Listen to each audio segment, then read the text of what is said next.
नमस्कार दोस्तों। इतिहास के पन्नों में कई कहानियां दफन हैं, लेकिन कुछ आवाजें इतनी सच्ची और मासूम होती हैं कि वो वक्त का सीना चीर कर हम तक पहुंच ही जाती हैं।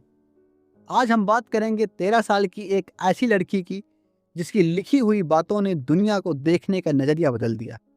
उसका नाम था एनी फ्रैंक। आप सोच रहे होंगे, एक 13 साल की बच्ची की डायरी में ऐसा क्या खास हो सकता है। दोस्तों, यह डायरी तब लिखी गई थी जब दूसरे विश्व युद्ध के दौरान यहूदी लोग नाजियों के डर से छुपे हुए थे। एन और उसका परिवार 2 साल तक एम्स्टर्डम में एक दफ्तर के पीछे छुपे रहे। लेकिन आज की कहानी उसके डर की नहीं, बल्कि एन के एक सच्चे दोस्त को खोजने और उसके स्कूल के कुछ खट्टे मीठे किस्सों की है। तो चलिए एन फ्रैंक की डायरी के पन्ने पलटते हैं और जानते हैं उसकी दुनिया को। कहानी की शुरुआत एन के एक विचार से होती है। एन के लिए डायरी लिखना एक बहुत ही अजीब अनुभव था। ऐसा इसलिए नहीं था कि उसने पहले कभी नहीं लिखा था, बल्कि उसे लगता था कि बाद में ना तो उसे खुद और ना ही किसी और को एक 13 साल की स्कूली लड़की के विचारों में कोई दिलचस्पी होगी। लेकिन फिर एन सोचती है, खैर, इससे कोई फर्क नहीं पड़ता। मुझे लिखने का मन है और मैं अपने दिल का बोझ हल्का करना चाहती हूँ। यहाँ एन एक बहुत ही गहरी बात कहती है। Paper has more patience than people, यानी कागज में लोगों से ज़्यादा सब्र होता है। यह विचार उसे तब आया जब वह एक दिन थोड़ी उदास और बोर महसूस कर रही थी। वो सोचती है कि वह यह डायरी किसी को नहीं पढ़ने देगी जब तक कि उसे कोई असली दोस्त नहीं मिल जाता।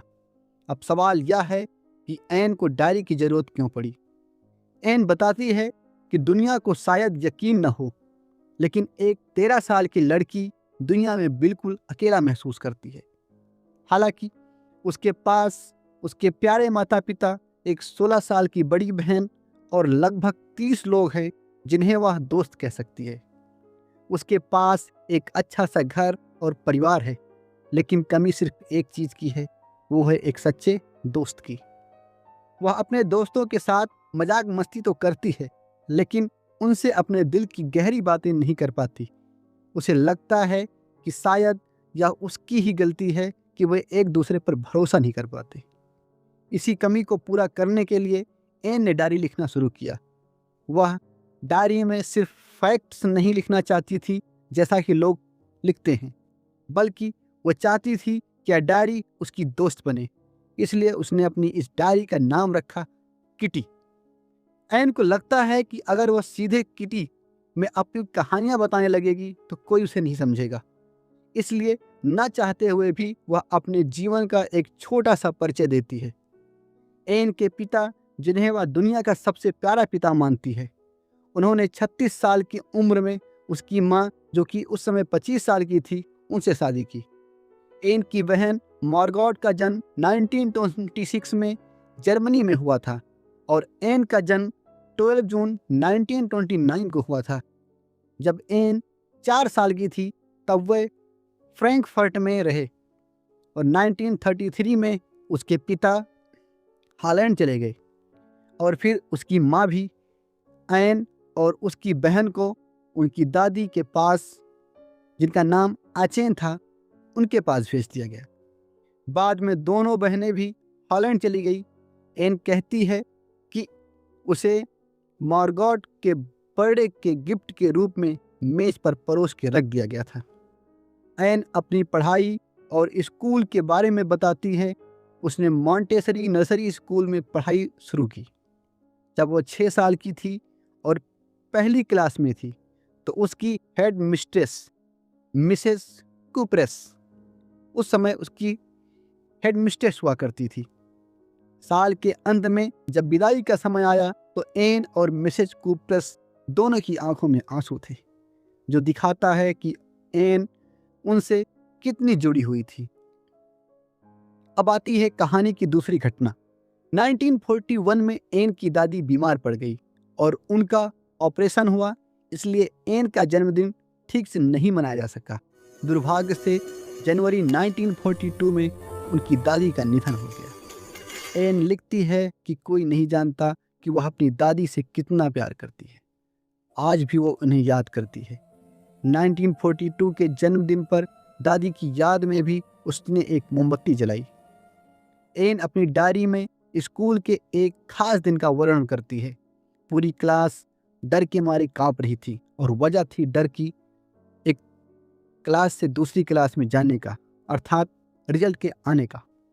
टीचर की मीटिंग होने वाली है जिसमें यह तय होने वाला है कि कौन अगली क्लास में जाएगा और किसे फेल किया जाएगा।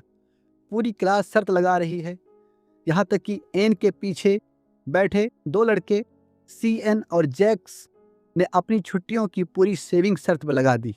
वे बस यही कह रहे थे कि तुम पास हो जाओगे, नहीं मैं नहीं होऊंगा। यही वार्तालाप उन लोगों के बीच में लगातार चलता रहा। एन को अपनी और अपनी सहेलियों की चिंता नहीं है, बस मैथ्स को लेकर वह थोड़ी सी घबराई हुई थी। यहाँ एन एक बहुत मज़ेदार बात बताती है। वो कहती है कि teachers are the most unpredictable creature on earth, यानी शिक्षक दुनिया के सबसे अप्रत्याशित प्राणी होते हैं। कोई नहीं जानता कि वे क्या फैसला लेंगे। उसे लगता है कि क्लास के 1/4 बच्चे तो नालायक हैं जिन्हें पास नहीं होना चाहिए, लेकिन टीचर्स का कुछ पता नहीं। एन के 9 टीचर्स थे जिनमें 7 पुरुष और 2 महिलाएं थीं। एन की सबसे ज़्यादा खटपट उनके मैथ के टीचर मिस्टर कीजिंग से होती थी, जिन्हें वह ओल्ड फौजी के नाम से बुलाती थी। मिस्टर कीजिंग एन से बहुत नाराज रहते थे क्योंकि वह क्लास में बहुत बातें करती थी। कई चेतावनियों के बाद उन्होंने एन को सज़ा दी और सज़ा यह थी कि उसे एक ऐसे लिखना था और टॉपिक था अ चैटर बॉक्स, मीन्स एक बातूनी लड़की। एन ने घर जाकर इस टॉपिक पर बहुत सोचा। वो चाहती तो बड़े बड़े अक्षरों में लिखकर जगह भर सकती थी, लेकिन वह अपनी बात को तर्कों के साथ साबित करना चाहती थी। उसने 3 पेज का एक ऐसे लिखा। उसने तर्क दिया कि बात करना एक स्टूडेंट का ट्रेट होता है। उसने यह भी लिखा कि वह इसे कंट्रोल करने की कोशिश करेगी, लेकिन वह अपनी आदत पूरी तरह नहीं सुधार सकती क्योंकि उसकी माँ भी बहुत बातें करती थी और यह उसे एक विरासत में मिली विशेषता है। मिस्टर कीजिंग को एन का ऐसे पढ़कर बहुत हंसी आई, लेकिन एन फिर भी नहीं सुधरी और क्लास में बातें करती रही। तब मिस्टर कीजिंग ने उसे एक दूसरा ऐसे लिखने को दिया और उसका टॉपिक था an incorrigible chatterbox, means एक ऐसी बातूनी जिसे सुधारा ना जा सके। और यह ऐसे भी एन ने लिख करके अपने टीचर को दे दिया। इसके बाद क्लास में 2 लेसन तक वो शांत रही, लेकिन तीसरे लेसन में एन ने फिर बात करना शुरू कर दिया। इस बार मिस्टर कीजिंग का सब्र टूट गया और उन्होंने उसे एक बहुत ही अजीब टॉपिक पर ऐसे लिखने को कहा और वो टॉपिक था quick quick quick set mister chatter box. और यह टॉपिक सुनकर पूरी क्लास जोर जोर से हंसने लगी और साथ में एन भी हंस पड़ी। लेकिन अब एन को लगा कि वो चैटर बॉक्स टॉपिक पर अपने सारे आइडियाज़ ख़त्म कर चुकी है। उसे अब कुछ ओरिजिनल करना था। तभी उसकी दोस्त सेम, जो कि कविता लिखने में बहुत अच्छी थी, उसने सुझाव दिया कि पूरा ऐसे एक कविता के रूप में लिखा जाए।